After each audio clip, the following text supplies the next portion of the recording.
Baik, pada kesempatan kali ini kita akan membahas beberapa soal, kurang lebih ada 20 soal numerik untuk seleksi CPNS tahun ini.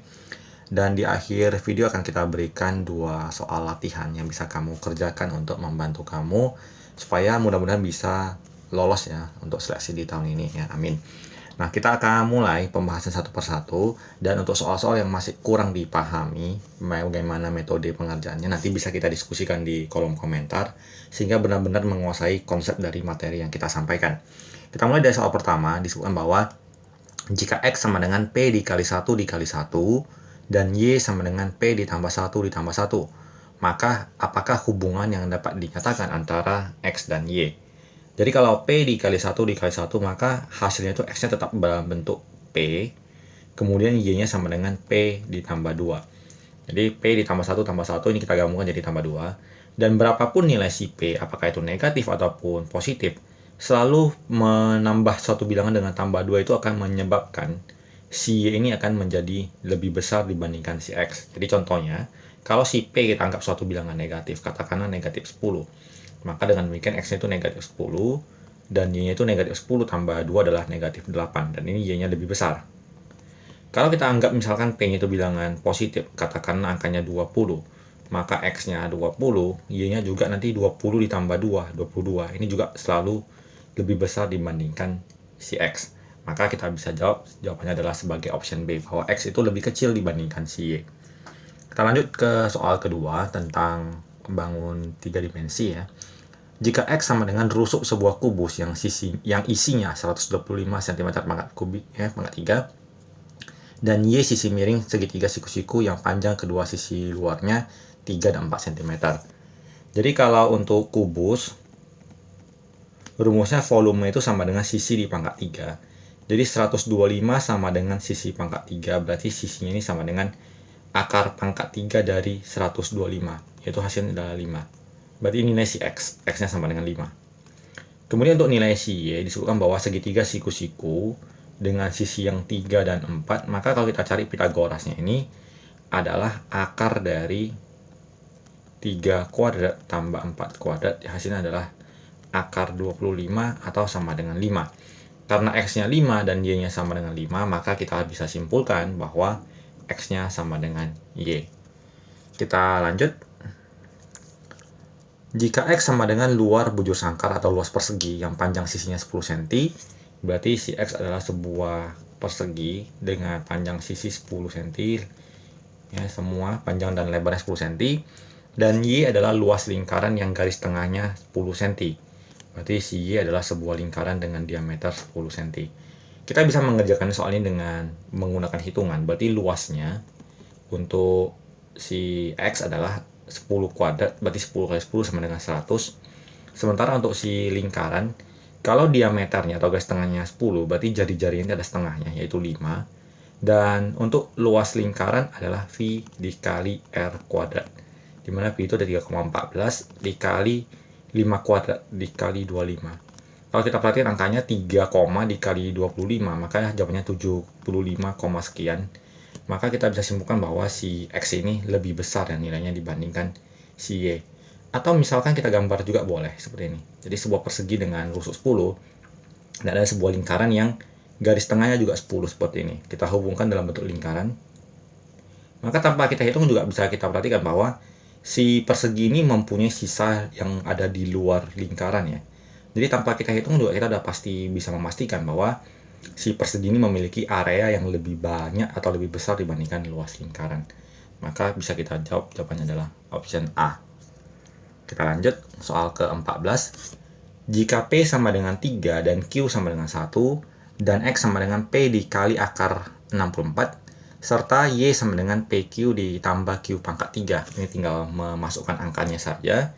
Kita bagi dua kelompok untuk X, yaitu P akar 64. P-nya adalah 3 dan akar 64 adalah 8. Kita peroleh hasilnya adalah 24. Sementara si Y adalah PQ ditambah Q pangkat 3. P-nya 3, Q-nya 1, Q-nya 1 pangkat 3. Ini hasilnya 3 ditambah 1, hasil jumlahnya adalah 4. 24 lebih besar dibandingkan 24, maka jawabannya adalah option B. Kita sambung ke soal selanjutnya. Jika Sumantri berjalan menempuh jarak 2/5 km dalam 6 menit, berapakah kecepatan rata-rata perjalanan Sumantri? Ini rumusnya dasarnya seperti ini. Kecepatan sama dengan jarak dibagi dengan waktu. Jadi jaraknya adalah 2/5 km, waktunya adalah 6 menit. Sekarang kita cek dulu ke optionnya dalam bentuk kilometer per jam. Artinya kilometernya nggak usah perlu kita ubah lagi. Kita fokuskan ke mengubah menit ini ke jam. Jadi untuk mengubah menit ke jam itu dibagi 60. Maka ini hasilnya sama dengan 2/5 km dibagi 6/60 jam. Karena jumpa dua buah pecahan yang dibagi, kita bisa membalikkan pecahan yang di bawah ini menjadi 2/5, kita kalikan, jadinya 60/6. Supaya gampang, ini kita coret jadi 10. Kemudian 2 dikali 10 adalah 20, dibagi 5 adalah 4. Maka jawabannya cukup sederhana, yaitu option A. Kita lanjutkan lagi. Seorang mahasiswa telah menyelesaikan 124, ini soalnya SKS ada kurangnya. Dengan IPK ya 3,2, semester ini dia mengambil 16 SKS. Berapakah indeks prestasi yang harus dia capai di semester ini untuk memperoleh indeks prestasi kumulatif sebesar 3,25. Jadi ini menggunakan rumus statistika di mana rata-rata akhir sama dengan nilai awal dikali rata-ratanya. Ini bukan nilai ya, jumlah SKS-nya dikali rata-rata awal ditambah yang kedua dikali rata-rata yang kedua dibagi jumlah total. Nah, mungkin kalau kita perhatikan rumusnya cukup seperti banyak simbol, tapi kita bisa memasukkan seperti ini. Jadi yang di awal ini 124 ini adalah yang pertama kali dengan rata-ratanya 3,2, ini X1-nya. Kemudian dia menambah lagi 16 SKS ini sebagai N2. Dan ini akhirnya 3,25. Jadi kita tempatkan masing-masing, dia menargetkan 3,25 dengan awal adalah 124 dikali 3,2. Dia menambah lagi 16 SKS yang belum tahu berapa nilainya. Kemudian dibagi totalnya, jadi 124 ditambah 16 adalah 140. Cukup kita kali silang ke sini. Jadi kita kalikan adalah 3,25 dikali 140. Kita peroleh 455. Sementara yang di sebelah sini kita kalikan saja, 124 kita kalikan dengan 3,2. Hasilnya adalah 396,8. Ini tambah 16 ya. Untuk mengerjakannya kita pindahkan ke sebelah kiri. Jadi 455 kita kurangkan dengan 396,8. Hasilnya adalah 58,2 sama dengan 16. Maka untuk mencari rata-ratanya 58,2 kita bagikan dengan 16. Jawabannya adalah 3,64. Maka jawabannya adalah yang di option A. Jadi mungkin variasi soal-soal tentang statistika rata-rata ini mungkin bisa kita jadikan referensi ya, diperbanyak soal-soal seperti ini. Kita lanjut. Jika X adalah sisi bujur sangkar yang luasnya 100, berarti ada sebuah persegi yang luasnya 100, maka sisinya adalah akar dari 100, berarti 10. Dan Y adalah panjang sisi sebuah 4 persegi panjang yang luasnya 100 dan sisi pendeknya 5. Berarti luas itu sama dengan panjang kali lebar. Luasnya 100 sama dengan panjang kali lebar, yaitu 5. Maka panjangnya adalah 100 dibagi 5 adalah 20. Berarti ini si X-nya, ini si Y-nya. Yang ditanyakan adalah berapakah XY. Berarti X dikali Y. Berarti XY itu sama dengan X-nya 10 dikali Y-nya 20. Hasilnya adalah 200. Jadi jawabannya adalah option C. Kita lanjut. Jika tabung P tingginya 2 kali tabung Q dan panjang jari-jari setengah dari panjang jari-jari tabung Q, berapakah perbandingan isi tabung P terhadap isi tabung Q? Dasar rumusnya adalah volume tabung. Kita perhatikan gambar tabung. Untuk mencari volume adalah, ini R ya, sama dengan luas alas dikali tinggi, di mana luas alas itu adalah pi R kuadrat, luas lingkaran yang di bawah ini, dikalikan dengan tinggi tabung. Jadi untuk mencari perbandingan antara volume atau isi tabung P terhadap Q, kita tuliskan volume P dibandingkan volume Q. Itu kita ganti rumusnya dengan menggunakan variabel P dan variabel Q. Jadi yang P kita gantikan jadi Pi kali jari-jari P dikuadratkan kali tinggi P. Dan untuk yang Q adalah Pi dikali jari-jari Q dikuadratkan dikali tingginya si Q. Variabel yang sama konstanta Pi-nya kita coret supaya gampang. Kemudian kita perhatikan kalimatnya tadi. Jika tabung P tingginya 2 kali tabung Q, berarti tingginya ini kita anggap bernilai 2. Yang tabung si Q bernilai 1. Dan jari-jarinya setengah dari jari-jari si Q. Supaya gampang kita anggap Q ini jari-jarinya 2, maka jari-jarinya si P adalah 1. Jadi setengahnya dari si 2 tadi. Jadi kita gantikan ini angkanya angka 1, kita ganti ini angka 2. Maka kita tuliskan jadi 1 kuadrat dikali 2 dibanding 2 kuadrat dikali 1. Hasilnya adalah 2 dibanding 4. Atau kita sederhanakan bagi 2 bagi 2, jawabannya adalah 1 banding 2. Jadi jawabannya adalah option B. Kita lanjut. Seorang berjalan dari titik A ke timur sejauh 4 meter ya, kemudian selatan sejauh 3 meter sampai di titik B, lalu ke timur 3, terus ke selatan 5 sampai ke titik C, terus berjalan sejauh 7 sampai ke titik D. Berapakah panjang A, B, C, D? Kita mengerjakan ini perlu membuat sketsanya. Jadi kita anggap titik A mula-mula di sini.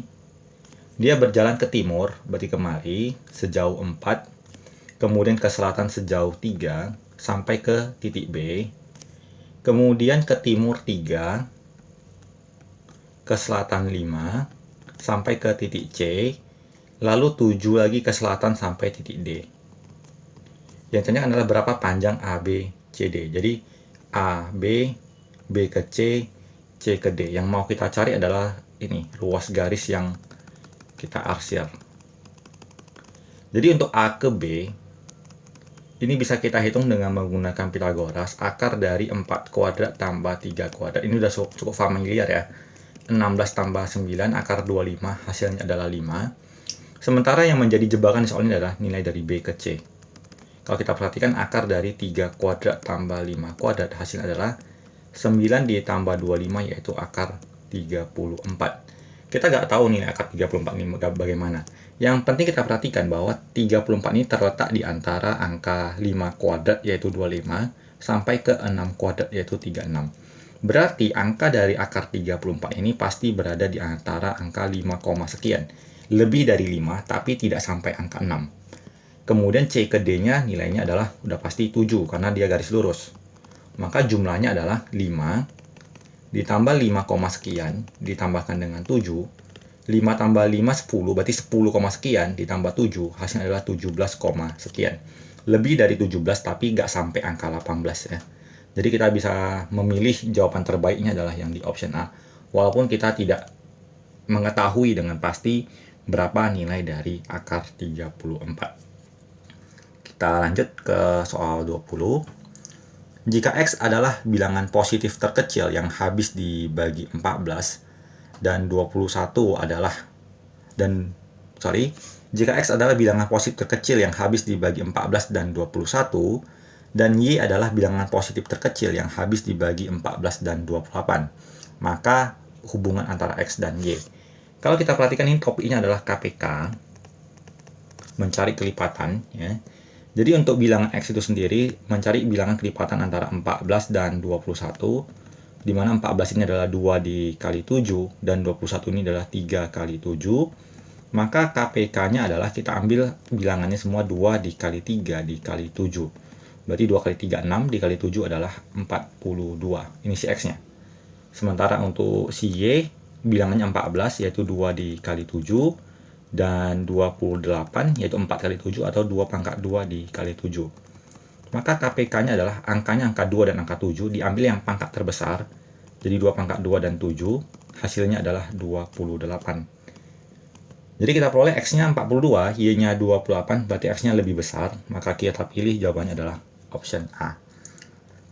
Jadi tadi adalah beberapa soal yang sudah kita tampilkan, kurang lebih 10 soal ya berarti ya. Dan ini ada 2 soal yang bisa dijadikan latihan bagi teman-teman yang ingin mencoba kemampuan di tes numerik. Silahkan dikerjakan nanti dan bisa kalian catkan di kolom komentar jawabannya. Nanti kita diskusikan dalam suatu topik terpisah bagaimana cara atau kunci jawaban yang benar untuk 2 soal ini. Jadi demikian pembahasan soal-soal numerik yang bisa kita sampaikan dalam kesempatan kali ini.